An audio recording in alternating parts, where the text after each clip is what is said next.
Welcome back. It is National Depression Awareness Month, and we want to focus on kids and their mental health. This week, the American Academy of Pediatrics and several other pediatric groups declared a national emergency with kids' mental health. Kids have extra stressors right now and may be experiencing some sadness, anxiety, or even depression. Licensed marriage and family therapist Kevin Peterson joins us now this morning to discuss how parents can handle all of this. Good morning, Kevin. Good morning, Eddie. Thanks for having me on this morning. Well, thank you for waking up with us. Let's get right into it. So, with COVID still out there and then adults arguing about mask mandates and vaccine mandates, we know this has an impact on kids. Talk to us about how this does affect kids.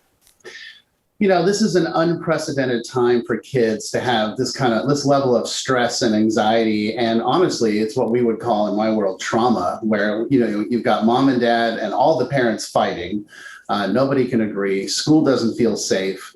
There's so many variables going on right now where kids are just kind of feeling like they're almost jumping at their shadows at this point.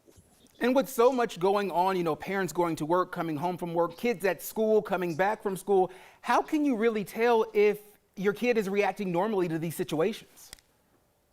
Great question. And I always tell my families that I work with, the first thing you want to look for is significant changes in their routines. Are they changing their friends? Are they changing their exercise routine? Are they changing their workouts? Are they changing being part of the group that they're in, the sports that they play, et cetera, et cetera? You've got to watch for those significant changes in sleep. Are they hiding in their room a lot? And that's the stuff we want to look for. That's the number one sign we look for. Great things to look for, Kevin. And now we want to ask, but how can we help? Are there solutions to address these issues? Absolutely. One of the first things is, as a parent, is sit and listen. And one of the things that kids always tell us, therapists, is nobody listens. That people are always coming at me and telling me what I should think and what I should feel and how I should handle things.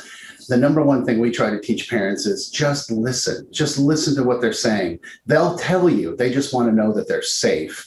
The next thing is to go to your local community mental health facility. They have therapists there that will see you if you don't have money, if you have insurance, if you don't have insurance. It's across the board. They have providers for you no matter what.